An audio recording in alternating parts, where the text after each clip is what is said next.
Policy of January 9th, 2023, the gentlewoman from Florida, Mrs. Cherfilus-McCormick, is recognized for 60 minutes as a designee of the Minority Leader. Mr. Speaker, I ask unanimous consent that all members have 5 legislative days to revise and extend their remarks and include any extraneous material on the subject of the special order hour. It is with great honor that I rise today. Yeah, without objection. It is a great honor that I rise today to co-anchor the CBC Special Order Hour along with my distinguished colleague, Representative Jonathan Jackson. For the next 60 minutes, members of the CBC have an opportunity to speak directly to the evolution of Black excellence throughout history, an issue of great importance to the Congressional Black Caucus, Congress, and the constituents we represent in all of America. As we celebrate the evolution of Black excellence, I rise today to pay homage to the significant events and trailblazers who played a central role in shaping South Florida's history. In Fort Lauderdale, you can find the historic Sistrunk neighborhood, what we've known to be the heart and soul of the city. Since the very beginning, this vibrant and beloved neighborhood has been the epicenter of Broward County's Black culture and heritage. Sistrunk's early days can be traced back to the first individuals from Georgia, South Carolina, and the Bahamas who migrated to the region. Some of the neighborhood's earliest inhabitants were railroad workers who resided in shanties prior to the beginning of the 20th century. After the railroad tracks were finalized, some workers found other employment and became Fort Lauderdale residents, once the city was officially incorporated in 1911. If you take a trip down the neighborhood, you'll find yourself on Sistrunk Boulevard, which is named after the trailblazer who changed the trajectory of our region for the better. First born in 1891, Dr. James Franklin Sistrunk is a pioneer whom our community owes a debt of gratitude. He graduated from Meharry Medical College in Nashville, Tennessee. Dr. Sistrunk later served his nation in World War I. Before relocating to Dunham to practice medicine, he later moved to Fort Lauderdale. Despite being a qualified surgeon, the color of his skin prevented him from working in white hospitals. In 1938, he joined Dr. Von D. Mizell to establish Fort Lauderdale's first medical facility to treat Black patients, Providence Hospital. It opened after a farm truck carrying dozens of Black workers overturned near a whites-only hospital. The workers were told that they could only receive treatment outside. Once again, let me repeat that. The Black workers could only receive treatment outside. During his 44 years of practice, Dr. Sistrunk delivered over 5,000 babies. Throughout Broward, Dr. Sistrunk would attend to patients in their homes and assist those who were financially strained. After the desegregation of public hospitals, Dr. Sistrunk became an active member of Broward General Hospital. This summer, I visited the Holy Cross Healthcare Center, located at the YMCA Mizell Community Center. It sits on historic land where Providence Hospital once stood, and is building on its legacy in providing accessible health care. As we celebrate Black excellence, I'm honored to pay tribute to Dr. James Franklin Sistrunk, who transformed the health of Broward County in more ways than one. It is now my honor to yield to my colleague, Donald Payne from New Jersey. Speaker, first, let me thank the gentlewoman from Florida for her leadership in this Congress on these important special order hours that the CBC have been involved in.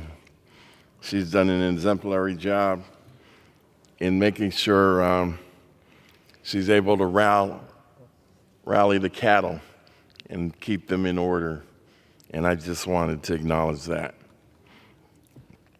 Mr. Speaker, I rise today to discuss the evolution of Black excellence during Black History Month. I've said on this floor that the African American story is the greatest success story in our country's history. And we are here to highlight some of those many examples of that success. But first, I want to discuss why it is important to have this discussion. Black excellence is a term born out of the difficulties Black Americans have faced since the very beginning. It is a term that helps change the historical perception of Black America, and it focuses on the millions of Black Americans that have helped change that perspective. Since the first Africans set forth on American soil, we have fought for everything that we have in this country.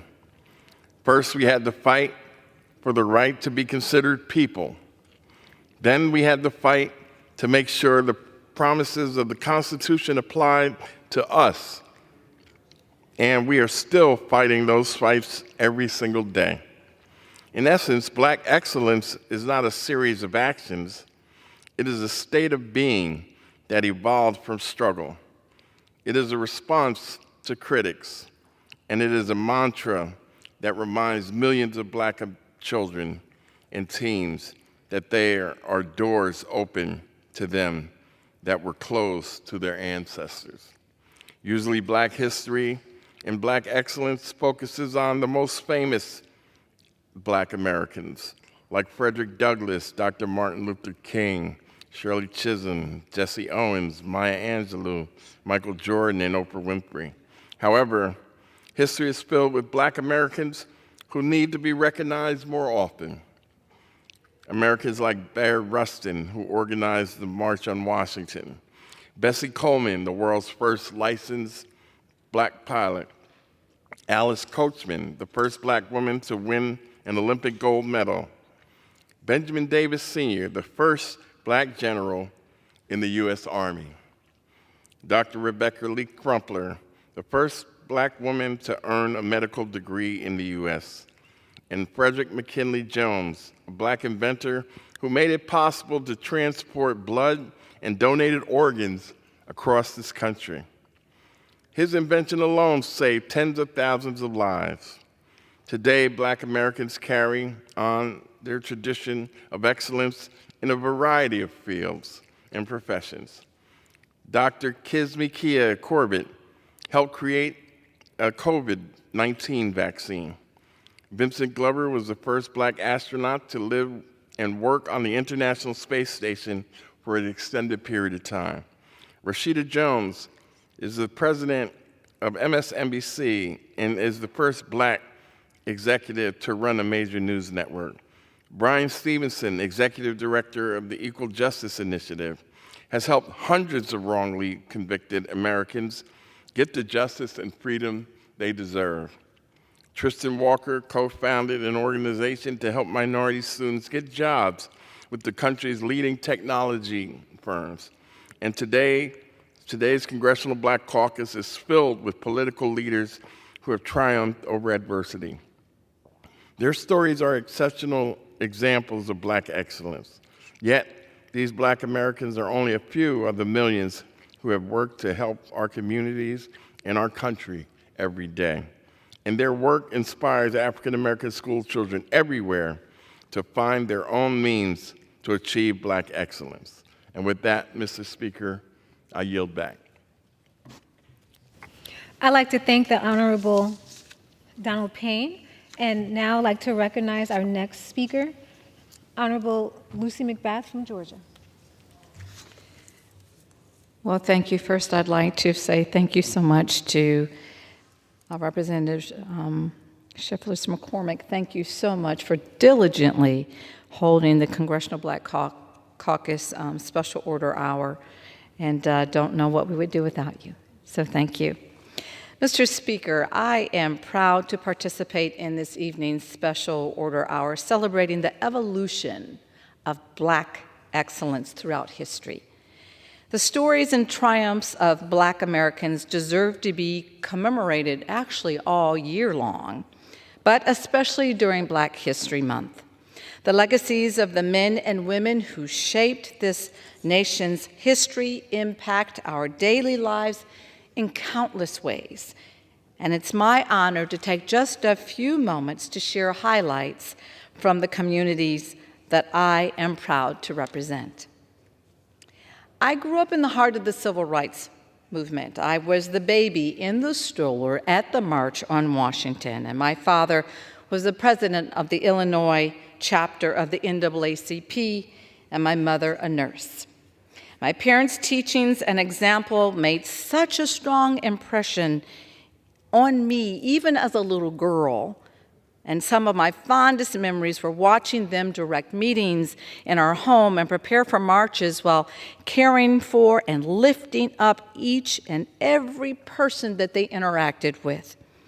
And as the daughter of civil rights leaders, I know how hard fought our freedoms are. In Georgia, we proudly claim two of this nation's most prominent civil rights leaders, Dr. Martin Luther King Jr. and the great Congressman John Lewis, whose presence and influence this legislative body misses every single day. But Georgia's legacy of Black excellence extends far beyond Atlanta and reaches every corner of our state in a multitude of ways. In my district, Georgia's 7th congressional district, I am proud of the incredible transformation in Black history that has taken place over the last 200 years. In Gwinnett County, Salem Missionary Baptist Church was founded in Lilburn around 1834 when slaves constructed a meeting place to gather and worship. Just 3 decades later, Hopewell Baptist Church was founded by freed slaves. The original building was destroyed in a fire in 1920, but its congregation continued to grow, and the current church building was dedicated in 1993. In the early 1920s, entrepreneur Robert Livesey purchased the McGuire Livesey House, a former plantation in South Gwinnett, and dubbed it the Promised Land. As the decades passed, this property became a thriving farm and Black business hub in the region, bringing a sense of independence and empowerment for the local Black community. In Lawrenceville, the Hooper Renwick School was the only Black public high school in Gwinnett County until the end of school segregation. The Hooper Renwick School merged with the Gwinnett County school system in the 1960s, and plans are currently underway to transition this building into a library and Black History Museum. And in Johns Creek, the Macedonia Cemetery is a historical site of deep local significance, the resting place of dozens of enslaved individuals and their descendants. Black Americans continue to excel and reach new heights through the leadership of notable figures in our community, whether it be in education, medicine, government, science, technology, sports, or fine arts. Other history makers in my district, such as Beauty Baldwin, was one of the first Black teachers at Central Gwinnett High School. She later served as the state's first Black female school superintendent, and Baldwin Elementary and the Gwinnett voter registrations and elections buildings are named in her honor. Everton Blair made history by becoming the youngest person and the first Black and LGBTQ+ person ever elected to the Gwinnett School Board. He graduated from Shiloh High School and Harvard University and was a policy fellow in the Obama administration. Nicole Love Hendrickson is the first African American and the third woman to serve as a Gwinnett County's chair. Hendrickson has issued proclamations celebrating Juneteenth and for the first time in Gwinnett's history, acknowledging the 1911 lynching of Charles Hale in Lawrenceville, Georgia. Gwinnett County District 3 Commissioner Jasper Watkins is the first African American in the armed forces and the state of Florida to achieve board certification with the American Society of Health Systems Pharmacist Nuclear Pharmacy Residency Program. This region's athletes and entertainers include Alvin Kamara, a Norcross native and running back for the New Orleans Saints, George Rogers, a Duluth native and Heisman Trophy winner, and Ezra Charles, a Lawrenceville native who is widely regarded as the greatest light heavyweight boxer of all time. Migos, an American hip-hop trio composed of rappers Quavo, Offset, and Takeoff, were founded out of Lawrenceville in 2008. And I have been privileged to work with Quavo in my work to end gun violence following the tragic death of Takeoff in 2023. Mr. Speaker, I hope it's clear just how rich and diverse the history of Black Americans in my district truly is. Each and every day, men and women are making tremendous impact in shaping the future of our growing community. And as their Congresswoman, I am committed to doing my part to protect the rights that have been brought us thus far, and advancing the progress that Black Americans continue to make every single day in America. And I will march on until victory is won. And I yield back. Thank you so much, Honorable Lucy McBath, for your remarks. I'd now like to recognize Congressman Glenn Ivey from Maryland.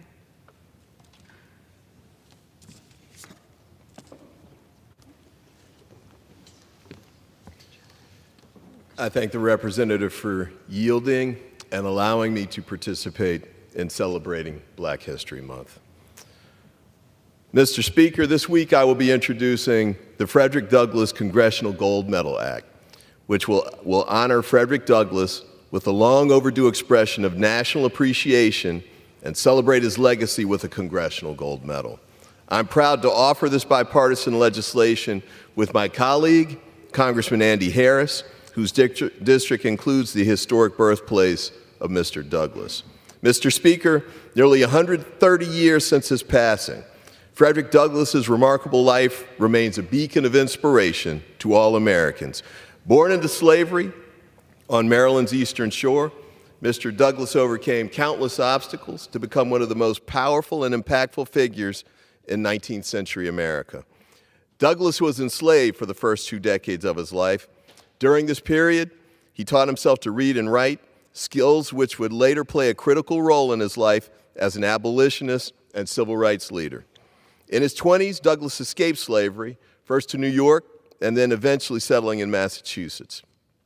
Douglass dedicated the remainder of his life to furthering the cause of freedom for others in America. Beginning in the 1840s, Douglass became active in the abolitionist movement, often utilizing his profound oratory and writing skills to captivate and inform his audiences. As a writer and publisher, Frederick Douglass used the power of his written work to document the cruelty of slavery and push for abolition. He was the publisher of The North Star, a newspaper that he authored, and multiple autobiographies in which he shared the brutality of his enslavement in Maryland. Douglass exposed the oppression of enslaved Americans, speaking powerfully at abolition conventions and meeting with civic leaders. In 1852, Douglass delivered his famous 4th of July address in Rochester, New York. In this speech, Douglass asked the question, "What to the slave is the 4th of July?" While commending the ideals of the Founding Fathers, he also noted the hypocrisy of such ideals in relation to the treatment of enslaved Americans as he had been. Perhaps some of Douglass's most impactful achievements came as our nation was torn apart by the Civil War. Douglass was a key advocate in ensuring that the Civil War brought about the end of slavery in the United States. As the war began, Douglass recruited African American men to join the Union Army, including his own sons. After the war, he fought for equal pay and equal treatment of African American soldiers. This advocacy included several meetings with President Abraham Lincoln at the White House, and to whom Douglass became a trusted confidant. After the war, Douglass continued his work as a dedicated fighter for equality and the extension of the rights of the U.S. Constitution to all Americans. He was prominent and a powerful advocate for the 13th, 14th, and 15th Amendments. One of his most powerful post-war moments came in 1876 at the dedication of the Emancipation Memorial here in Lincoln Park in Washington, D.C., where Douglass delivered the keynote address. Later in his life, Douglass was also a public servant. He was appointed to several influential government posts, including U.S. Marshal for the District of Columbia, Recorder of Deeds, and Minister to Haiti. Frederick Douglass dedicated his life to furthering the cause of freedom in the United States. Few Americans have shaped our nation so profoundly and permanently as Frederick Douglass. To this very day, Douglass's message and principles remain a guiding light for our country as we continue to seek fulfillment of our nation's promise and potential for justice and equality. And yet, although the immeasurable impact of Frederick Douglass elevated him to the pantheon of some of the greatest Americans, he's never received a proper official commendation from Congress for his contribution to our nation. If awarded, this medal would be displayed at the National Museum of African American History and Culture right here in Washington, D.C., where Americans can view the medal and learn more about Douglass's legacy. It is long past time for Congress to bestow this honor upon an American whose indelible impact is still felt today and will continue to be felt for generations to come. Therefore, I urge my colleagues on both sides of the aisle to support this bill. Thank you, and I yield back. Thank you so much to my colleague, Glenn Ivey. I would like to yield this time to myself now.